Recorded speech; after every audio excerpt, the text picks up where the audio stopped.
Well, hello everyone. For those of you who haven't heard, I am hosting the gathering where there's many gatherings but few connect, and I am inviting each of you there.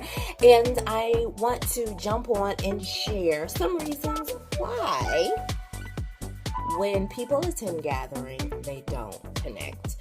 And the first reason is I found that many times in gatherings, people are presenting what they want other people to think and what they think the room feels that they should be and what their aura should be. So many times when people are in gatherings, they're not presenting who they really are. So that's the first reason why many times people, they're in the room, they're gathering, but they're not really connecting.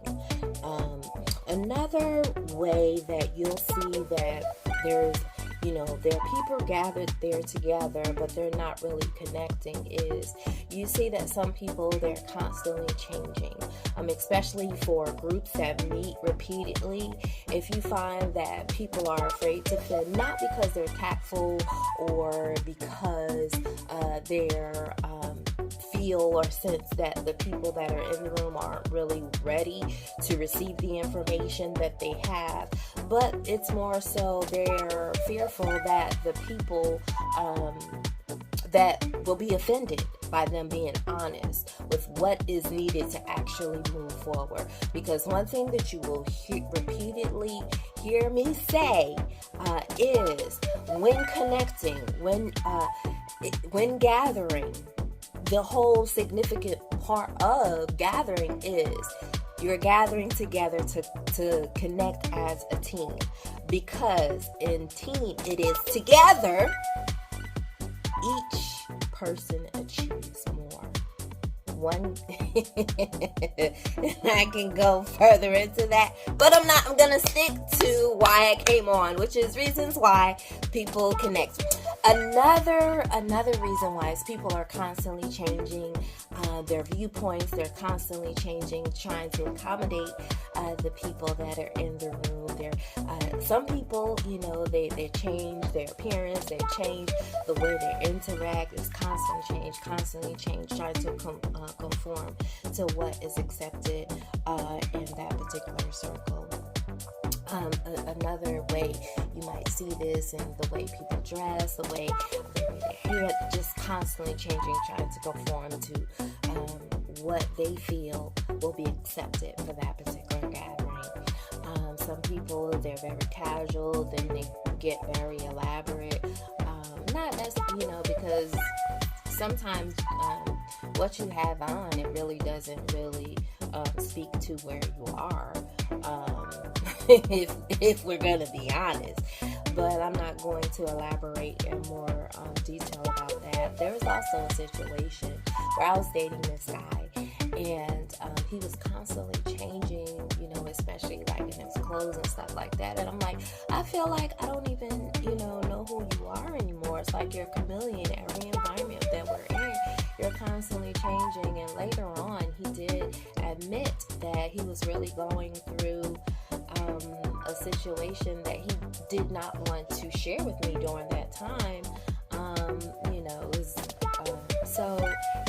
The evidence is there. Another situation in the work is I was a 24-hour unit manager at a healthcare setting, and I constantly met with my professional team. We had a professional team of psychologists, nutritionists, OT, PT, and everything. And we had an issue with the elderly population that we were serving, and they wouldn't eat, and they were continuously getting skin breakdown issues.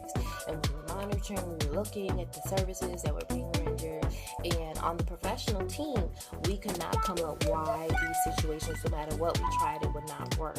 So then I met with my team, my direct care staff team, and I presented, hey, we're facing this, and I met with the person that was assigned to that particular patient, and I asked them, okay, what are your things, this, that, and the other. And they gave very important information that was vital. It was the missing piece. It was the elephant in the room that none of the professional team was aware of or wanted to address. So I said, okay, we're going to make this part of the process to progress. We are going to have direct care staff to be a part in every, of all of our meetings so that we can move forward. This saves us time, this saves us energy, and it helps us to move further at a quicker pace. And I'm going to tell you, with change and with working together, there is times where there is opposition because my staff, they said to me, it was like, they're not going to want to hear what I have to say. They want to do what they want to do so their name can be yada, yada, yada. And I was like, well, I have your back. Don't worry about it. We are going to do this. We are going to follow through with your findings, and I have your complete support. So with team, you have to support each other in order for there to be success, because as I stated before, with team, it is together we achieve more. And that is why we are having the gathering where there is many gather but few connect, because we want to connect with those who have a desire to have support, who know who you are, who show up knowing who you are and the value that you bring in every setting, so that collectively together we can achieve more. I hope this has helped you to apply it in the different areas so that we can move forward. And please, please, please join us January 10th for the gathering, and the link is listed before. Thank you so much for listening, and please share comments on what you thought about reasons why people don't connect, and stay tuned because I have